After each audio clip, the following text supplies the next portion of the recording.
They thought a badge and a clipboard gave them the right to steal my grandfather's lake cabin. The HOA president wanted it for her entitled son, using fake fines to force a foreclosure. But she made one fatal mistake. She didn't check who owned the land under her own headquarters. The cabin sat on the edge of Bluestone Lake, surrounded by towering pines and a stillness that money couldn't buy. My grandfather built it with his own hands in the summer of 1964, long before the surrounding forest was carved up into a pristine, gated community. For 30 years, it remained untouched, a sanctuary of cedar wood and gravel paths. But as the surrounding city expanded, wealthy developers moved in, wrapping the lake in a tight web of strict rules, manicured lawns, and a hyper-aggressive homeowners association. We never joined the HOA. Our deed predated their entire existence by decades. We were an island of freedom in a sea of forced conformity. That didn't stop Victoria. Victoria was the newly elected president of the Bluestone Lakes HOA. She wore her authority like a weapon, patrolling the neighborhood in a shiny white golf cart, handing out citations for grass that was a quarter-inch too tall or curtains that didn't match the approved neutral color palette. But her ambition went beyond mere control. Her son, a 20-something real estate agent with a habit of driving his luxury sports car down our quiet gravel driveway, wanted a lakefront property. Specifically, he wanted our lakefront property. It began on a Tuesday morning. I was sitting on the porch, enjoying a cup of coffee, when the high-pitched whine of an electric golf cart broke the silence. Victoria pulled up to the edge of my property line, stepped out with a heavy plastic clipboard, and marched straight toward my porch. She didn't say hello. She didn't look at the lake. She just stared at the weathered cedar siding of the cabin with an expression of pure disgust. "This structure is a visual blight," she announced, tapping her pen against the clipboard. "It lowers the property values of the entire Eastern Ridge. I've looked through the registry, and you haven't submitted a single architectural review form in 3 years." I took a slow sip of my coffee. "That's because we aren't part of the HOA, Victoria. This cabin was here before your organization even had a name." A cold, practiced smile spread across her face. "We'll see about that," she whispered, turning her cart around. That was the moment the war began. Within 48 hours, the first notice arrived.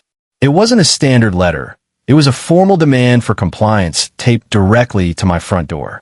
The document claimed that under a newly ratified regional expansion amendment, all properties within a 2-mile radius of the lakefront were automatically absorbed into the Bluestone Lakes HOA jurisdiction. According to their terms, my cabin was now guilty of over 20 distinct violations. The unpainted cedar siding, the gravel driveway, the stone fire pit, and even the old aluminum dock were suddenly illegal. The total fine was $4,000, due immediately, with an additional $500 accumulating every single day the violations went uncorrected. I called my attorney, an old family friend named Arthur, who had handled my grandfather's estate. Arthur was a traditional, meticulous man who knew property law better than anyone in the state. When I read him the notice over the phone, I could hear him sigh heavily on the other end of the line. "They're fishing," Arthur told me, his voice calm but serious. "They know they don't have a direct claim, so they're trying to overwhelm you with paperwork and legal intimidation. If you pay even a single dollar of those fines, you legally acknowledge their jurisdiction. Do not write them a check. And if I ignore them," I asked, "they'll try to place a lien on the property," he warned. "From there, they can attempt a judicial foreclosure. It's an aggressive, dirty tactic, but small-time HOAs run by power-tripping boards do it all the time. They count on a homeowner getting scared and selling out just to make the problem go away." I had no intention of selling, but Victoria wasn't planning on waiting for a slow legal process. The intimidation quickly shifted from paper to physical harassment. The next weekend, I woke up at 6 in the morning to the sound of heavy machinery. I stepped outside to find a commercial landscaping crew unloading a truck full of young pine trees directly onto the edge of my driveway. Victoria was standing there, directing them like a general on a battlefield. "What do you think you're doing?" I yelled, walking down the gravel path. "Creating a visual barrier," Victoria said smoothly, not even looking at me. Since you refused to paint your cabin a community-approved shade of beige, the board has voted to install a living screen to protect the view from the main road. The cost of the landscaping will, of course, be added to your outstanding balance. This is private property, I said, my voice dropping to a dangerous quiet. Get these men and these trees off my land right now. Victoria finally turned to face me, her eyes narrowed. You think you're special because your grandfather bought this land for pennies 50 years ago? Look around you. This is a premium community now. People pay millions to live here. An old, rotting shack has no business blocking the best view on the lake. My son is expanding his brokerage, and this location would make the perfect private retreat for his high-end clients. You're holding back progress. Either you bring this place up to code, or we will take it from you. The choice is yours. I realized then that arguing was completely useless. Victoria didn't care about the rules, the history, or the law. She saw something she wanted, and she was used to using her position to bully people until they broke. By the end of the month, the HOA had officially filed a notice of lien against the cabin at the county clerk's office, claiming over $12,000 in unpaid fines and architectural noncompliance fees. They sent a copy to my personal address with a sticky note attached to the front page. In sharp, neat handwriting, it read, "We are prepared to take this all the way to foreclosure. Call my son's office if you wish to negotiate an early cash buyout before you lose everything." The psychological pressure was intense. Every time I drove down the road, neighbors who were terrified of Victoria would look away, refusing to make eye contact. Security guards hired by the HOA began parking at the edge of my driveway, shining high-powered spotlights at my windows in the middle of the night under the guise of neighborhood safety patrols. They wanted to make my life a living hell. They wanted me to feel trapped, isolated, and helpless against a giant corporate machine with endless funds. I couldn't sleep, my anxiety was skyrocketing, and for a brief moment, I actually wondered if I should just take the buyout and let them have the piece of history my grandfather had worked so hard to protect. But instead of breaking, I decided to fight back. I knew that fighting a bully on their own terms is a losing battle. If Victoria wanted to use the law as a weapon, I needed to find a bigger shield and a much sharper sword. The next morning, I drove into the city to meet Arthur at his office. The room was lined with heavy, leather-bound law books and stacks of historical documents. On his desk lay a giant, faded blueprint map of the Bluestone Lake region, dated 1958. "If we go to court to fight the lien," Arthur said, adjusting his glasses, "it will take anywhere from 6 to 18 months. It will cost you tens of thousands of dollars in legal fees, and while we will ultimately win, Victoria will make your life miserable every single day of the process. We need something immediate. We need a leverage point that forces them to drop the lien instantly. Where do we find that?" I asked, leaning over the massive map. "We look at the foundation of everything," Arthur replied. "When an HOA is formed, they have to file a Master Declaration of Covenants, Conditions, and Restrictions, the CC and RS. They also have to file a plat map detailing exactly what land belongs to the private lots, what land belongs to the common areas, and what land remains public or unassigned. For the next 4 hours, we pored over the historical deeds, the corporate filings of the Bluestone Lakes Homeowners Association, and the municipal county surveyor records. We traced every single boundary line, every easement, and every right-of-way granted over the last 60 years. That's when Arthur stopped his pen on a specific section of the map. He frowned, pulled out a magnifying glass, and compared the 1958 municipal plot map with the 2012 HOA development map. "Hold on," Arthur muttered, his eyes widening slightly. "Look at this road here. Bluestone Ridge Road. That's the main asphalt road that leads into the community," I said. "It splits off into the private drives. The HOA built their main administrative office right at the entrance, about half a mile from my cabin."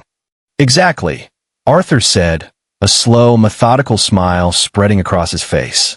"The HOA built a beautiful, 2-story brick headquarters there 10 years ago. It houses their administrative staff, their security dispatch, their equipment garage, and their board meeting room. It's the crown jewel of their little empire. He tapped the magnifying glass against the old 1958 map. But according to the original county records, Bluestone Ridge Road was never a public easement.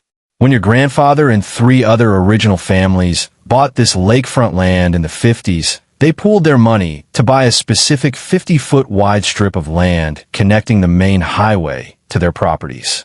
They kept it as a private, jointly owned parcel to ensure no one could ever block their access to the main road. I felt a sudden jolt of adrenaline. Are you saying my grandfather owned a piece of the main road? Better than that, Arthur whispered. When the developers came in 40 years later and bought out the other 3 families to build the gated community, they bought the lots, but they forgot to clear the title for the private access strip. When your grandfather passed away, his undivided share of that private parcel was legally transferred to you as part of the cabin's estate. Arthur pulled up a modern satellite overlay on his computer screen, matching the exact coordinates of the 1958 deed to the current layout of the neighborhood. The results were absolutely staggering. The Bluestone Lakes HOA hadn't just built their road over my private land. They had built their entire multi-million-dollar administrative headquarters directly on top of the private parcel owned by my grandfather's estate. The entrance, the lobby, the main parking lot, and the heavy security gates were sitting entirely on land that legally belonged to me. For 10 years, they had been occupying my land without a lease, without an easement, and without paying a single dime in rent. And because our property was never incorporated into the HOA, their internal bylaws had absolutely zero authority over that strip of land. Arthur, I said, my heart pounding in my chest. If I own that land, what rights do I actually have? Arthur leaned back in his chair, a look of pure, professional satisfaction on his face. As the legal property owner of an uneasement private parcel, you have the absolute right to control access, exclude trespassers, and utilize the land for any lawful purpose you see fit. The HOA has zero rights to be there. In the eyes of the law, their entire headquarters is a massive, ongoing civil trespass. Can I sue them to tear it down? You could, Arthur said, but that takes time. However, under state property law, a landowner is fully entitled to engage in peaceful self-help to protect their boundaries from ongoing trespass, provided they do not breach the peace or violate municipal safety codes. I looked at the satellite map, looking at the exact layout of the HOA head office. The building was designed with a single, main vehicular bottleneck, a long, narrow driveway sandwiched between a steep rocky hill and a protected wetlands marsh. It was the only way in and the only way out for their entire administrative staff, their security vehicles, and their board members. A plan, beautifully simple and devastatingly absolute, began to form in my mind. Arthur, I said, if I decide to utilize my land for a private project, say, installing a secure boundary fence and storing some heavy materials right on my property line, can they stop me? Arthur checked his legal databases, reviewing the local municipal zoning codes for unincorporated private parcels. After a few minutes, he looked up, his eyes gleaming with a mixture of amusement and anticipation. As long as you obtain a standard temporary agricultural storage permit from the county, which takes 24 hours and costs $50, the HOA has absolutely no legal authority to intervene. They cannot issue an injunction on land they do not own. If they try to touch your property, it's criminal mischief. I stood up from the desk, the weight of the past month completely vanishing from my shoulders. Give me that permit, Arthur. We're going to give Victoria exactly what she asked for, a lesson in strict compliance. The next phase required absolute secrecy and flawless timing. If Victoria or any of the board members caught wind of what we were doing, they would rush to a high court judge to try and secure an emergency temporary restraining order, tying us up in legal red tape before we could even begin. I needed everything lined up down to the second. First, I visited the county planning office. Armed with the 1958 deed, the certified surveyor maps, and Arthur's legal brief, I applied for an expedited commercial-grade agricultural storage permit. Because my land was technically classified as unincorporated rural acreage, the county clerk approved the permit within 3 hours. I now had a legal document, stamped by the state, authorizing me to store heavy materials, install temporary boundary markers, and erect security fencing on my private parcel for up to 90 days. Next, I needed the materials. I didn't want a flimsy chain-link fence that a security guard could cut with a pair of bolt cutters. I needed something completely immovable, something that would send an immediate, undeniable message. I drove out to a heavy industrial supply yard an hour away from the lake. The yard coordinator, a gruff man named Hank who wore a grease-stained cap, walked me through rows of massive, precast concrete road barriers, commonly known as Jersey barriers. Each one was 10 feet long, 4 feet high, and weighed a massive 4,000 pounds. I need 12 of them, I told Hank, and I need them delivered on a flatbed commercial truck with a heavy-duty crane attachment. Hank raised an eyebrow, looking at the delivery address I wrote down. That's right at the entrance of that fancy gated community up at Bluestone, isn't it? What are you doing with 12 concrete barriers up there? Just securing a private boundary line, I said, offering a polite smile. Hank stared at me for a long moment. Then a slow grin broke across his face. He let out a low chuckle. Those HOA folks towed my brother's truck last year because he parked it in his own driveway overnight. I'll give you a 20% discount on the crane rental if you let me operate the drop myself. Deal, I said. We go live at exactly 6:30 a.m. this coming Friday. To ensure absolute legal protection during the operation, I also hired an independent, licensed land surveyor. His job was to arrive at the site 30 minutes before the trucks, use high-precision GPS equipment to mark the exact, undeniable boundary lines of my private parcel, and spray paint a bright neon orange line right across the HOA's asphalt driveway. That line would serve as our legal border. Anything inside that line belonged to me. Anything outside belonged to them. On Thursday night, I barely slept. The anxiety was replaced by a surge of pure, calculated focus. I knew that by this time tomorrow, my relationship with the neighborhood would be altered forever. Victoria had tried to use financial terror to take my family's home. I was about to use physical reality to take her authority. At 5:45 a.m. on Friday, the morning mist was still clinging to the surface of the lake. The gated community was completely silent. The HOA administrative office wasn't scheduled to open until 7:30, but the overnight security dispatcher was stationed inside, and 2 patrol vehicles were parked in the side lot. At exactly 6 o'clock, the independent surveyor pulled up to the entrance in a bright yellow truck. He stepped out with his tripod, his digital mapping tools, and a stack of steel rebar stakes. For 20 minutes, he worked with quiet precision, measuring the distance from the old county stone marker down to the edge of the asphalt. It's just like your lawyer said, the surveyor told me, wiping the morning dew from his clipboard.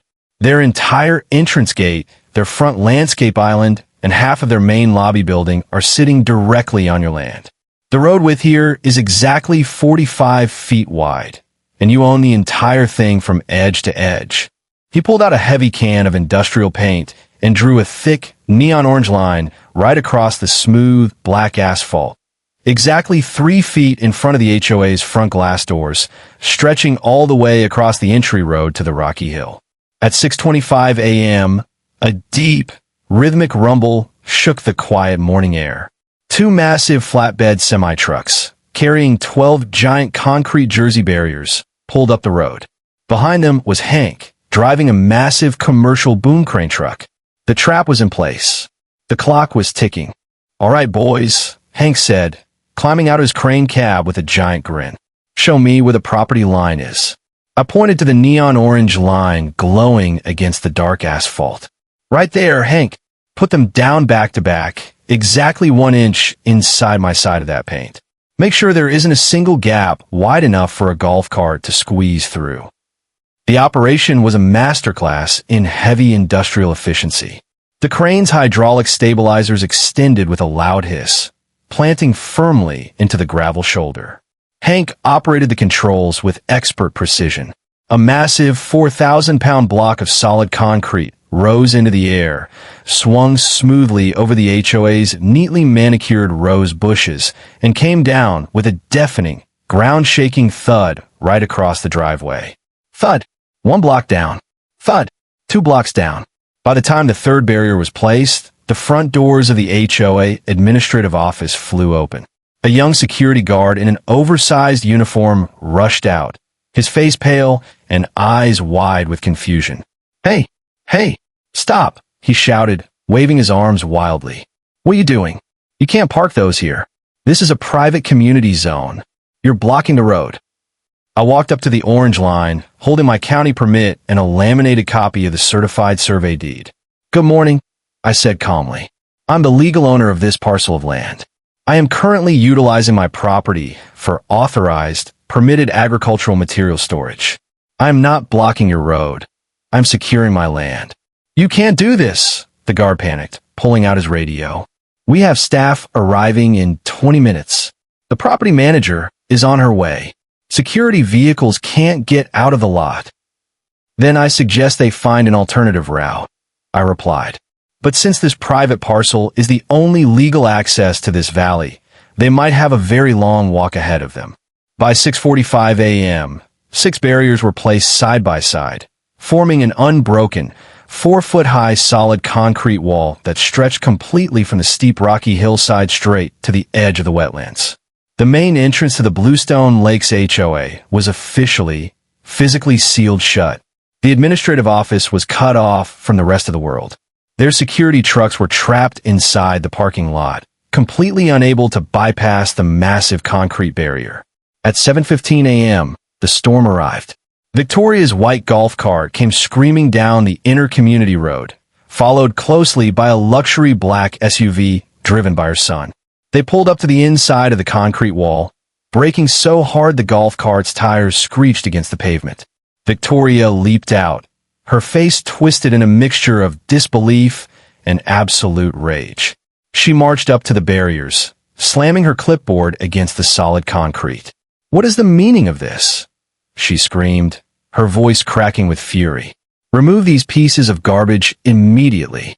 This is an illegal obstruction. I will have you arrested for domestic terrorism. I will have you ruined." Her son stepped out of the SUV, adjusting his expensive sunglasses, trying to look imposing. "Look, pal," he said, pointing a finger at me. "You've completely lost your mind. You're blocking a major thoroughfare. My office has 3 client viewings scheduled this morning, and you're costing me money. Move this junk right now, or my lawyers will strip you of everything you own." I didn't say a word. I simply pointed down to the neon orange line running beneath their feet, then handed the legal packets through a tiny gap between the barriers to the security guard, who passed them to Victoria. "Read pages 4 through 7, Victoria," I said, leaning casually against one of the 4,000-pound blocks. "That is the certified 1958 deed, the current county survey, and the active agricultural storage permit issued by the Municipal Zoning Board. This isn't your road. It's my land. Your office, your gates, and your driveway are all a massive civil trespass against my estate." Victoria tore through the papers, her eyes darting across the legal text. As she reached the county surveyor's official stamp and the satellite layout showing her headquarters highlighted in red trespass zones, the color completely drained from her face. The angry red flush turned into a sickly, pale white. This is a mistake," she stammered, her voice losing its confidence. "This map is decades old. The developers handled all of this. We've been using this road for 10 years. Then you've been trespassing for 10 years, I said. And since your HOA likes to charge $500 a day for violations, I figure you owe me about $1.8 million in back rent. But don't worry, we can let a judge settle that amount later. For now, my materials are staying right here. Call the police." Victoria screamed at her son, her composure completely shattering. "Call them right now. Tell them he's blocking the road." 10 minutes later, 2 local county sheriff cruisers pulled up to the outside of the barrier, their red and blue lights flashing against the trees. Deputy Miller, a veteran officer who knew everyone in the area, stepped out of his vehicle. He walked up to the concrete wall, looked at the massive crane, looked at the neon orange paint, and then looked at me. "All right, what's going on here?" Deputy Miller asked, resting his hands on his utility belt. Victoria rushed to the edge of the barrier, sticking her face through a gap. "Officer, arrest him. He's blocking our community entrance. He's holding our staff hostage inside the building. This is an emergency. Arthur, who had just arrived and parked his car behind the crane, stepped forward carrying a leather briefcase. Deputy, my name is Arthur Pendleton, counsel for the landowner. Before you make any decisions, please review this certified legal packet, including the active county permit and the verified property deed. Deputy Miller took the documents, walking back to his cruiser to review them away from the screaming. Victoria stood there, tapping her foot, a smug smile returning to her lips. She was convinced that the raw power of law enforcement would instantly dismantle my wall. After 5 long minutes, Deputy Miller walked back. He didn't look at Victoria. He looked directly at me. Everything checks out with the county registry, Miller said clearly. This is an unincorporated private parcel. The owner has a valid, active storage permit. There is no breach of the peace occurring here. Victoria gasped, her jaw literally dropping open. What? Are you insane? He's blocking a road. Ma'am, Deputy Miller said, his voice cold and professional. According to the county surveyor, this isn't a public road. It's his private property. If I drive my cruiser past that orange line without his permission, I am legally trespassing. If you or your security team attempts to damage or move these concrete barriers, it will be classified as criminal mischief and destruction of private property. This is a civil property dispute, and until a high court judge orders otherwise, this man has every right to put whatever he wants on his own land. He turned back to his cruiser, opening the door. Have a nice day, folks. The sound of the sheriff's cruisers driving away was the most beautiful sound I had ever heard. Victoria stood behind the concrete wall, completely paralyzed, looking at her son, who was now frantically typing on his phone, his face filled with sudden panic. The absolute power she had wielded over the entire lake community had just collided with 4 tons of unyielding, legal concrete, and she had lost. By noon, the situation had escalated from a localized dispute into a full-scale corporate disaster for the Bluestone Lakes Homeowners Association. The HOA office was completely non-functional. The administrative staff, unable to access the building, were sitting in their cars lined up down the public highway, creating a massive traffic jam. The mail carrier refused to deliver packages because the drop box was behind my concrete wall. More importantly, the community's high-end residents began to notice that something was drastically wrong. Because the HOA security vehicles were locked inside the headquarters parking lot, there were no patrols keeping watch over the neighborhood. Residents driving home from work were forced to park their luxury vehicles outside the entrance and walk a half-mile in the sun just to reach their homes. The community's private online forum absolutely exploded with fury. For years, Victoria had ruled with an iron fist, making enemies out of nearly every homeowner over trivial rules. Now that her personal vendetta against the old lake cabin had resulted in the physical shutdown of their entire neighborhood infrastructure, the community turned on her with terrifying speed. At 3 o'clock that afternoon, Arthur and I were sitting on the porch of the cabin, enjoying the peace, when a sleek black sedan pulled up the gravel driveway. Out stepped Richard, the vice president of the HOA board, along with 2 other prominent board members. They didn't bring clipboard or golf carts. They looked exhausted, stressed, and completely humbled. "Can we talk?" Richard asked, standing at the bottom of the porch steps, hands raised in a peaceful gesture. "Only if your conversation doesn't involve fake fines," I replied. Richard sighed, shaking his head. "We had an emergency board meeting via Zoom an hour ago. We've seen the deeds. We've seen the surveyor's report. Our corporate legal counsel reviewed everything, and, well, they told us we don't have a leg to stand on.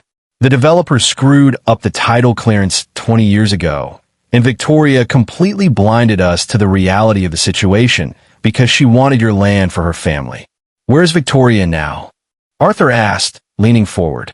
"We've officially stripped her of her presidency and suspended her from the board," Richard announced. "Her son's real estate brokerage is already pulling his listings out of the neighborhood because the homeowners are threatening to sue him for conflict of interest and bringing legal instability to the community. We want to fix this. We need that road open immediately." Arthur smiled, pulling a prepared document out of his briefcase. We're glad to hear the board is finally acting rationally.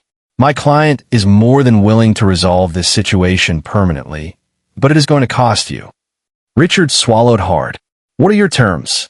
Arthur read from the document with cold precision. First, the Bluestone Lakes HOA will file an immediate, permanent release of a lien against my client's cabin at the county clerk's office. You will sign a formal, binding covenant acknowledging that my client's property is entirely exempt from any past, present, or future HOA jurisdiction, rules, fines, or assessments. Agreed, Richard said without hesitation. We can sign that before the market closes today. What else? Second, Arthur continued, you will pay my client a formal, retroactive land use lease fee for the past 10 years of occupying his private parcel. The amount is $350,000, payable via certified corporate check within 48 hours. Richard's eyes widened. $350,000? That's nearly half of our annual reserve fund. Your reserve fund was built on the backs of illegal fines and bullying. I intervened, looking Richard dead in the eye. If you don't like the price, the concrete barriers stay right where they are. We can go to a jury trial next year, where we will ask for $2 million in damages and a court order to demolish your entire administrative building. You can decide what's cheaper for your residents. Richard looked at the two other board members. They exchanged a brief, defeated look, knowing they had absolutely zero leverage. The community was on the verge of open revolt. Their legal counsel had abandoned them, and every hour the road remained closed increased their corporate liability. Fine, Richard whispered, his shoulders slumping. We accept the terms. If we bring the check and the signed lien release to your office at 5 o'clock, will you move the concrete? The moment the funds clear, the wall comes down, Arthur agreed. The exit of the board members felt like the final closing of a dark chapter. They had come to the lake with money, power, and an unearned sense of superiority, believing that regular people could simply be pushed around if you used enough corporate jargon and legal threats. They forgot that the law, when wielded with precision and truth, is the ultimate equalizer. By Saturday morning, the concrete barriers were gone. Hank arrived with his crane truck, whistling a cheerful tune as he hoisted the massive blocks back onto the flatbeds, leaving nothing behind but a thick neon orange line painted across the black asphalt, a permanent reminder to anyone who crossed it exactly where the HOA's authority ended and my sovereign property began. The financial and social fallout for Victoria was absolute. The $350,000 payout completely drained the HOA's emergency accounts, forcing the board to levy a special assessment on all residents to make up the difference.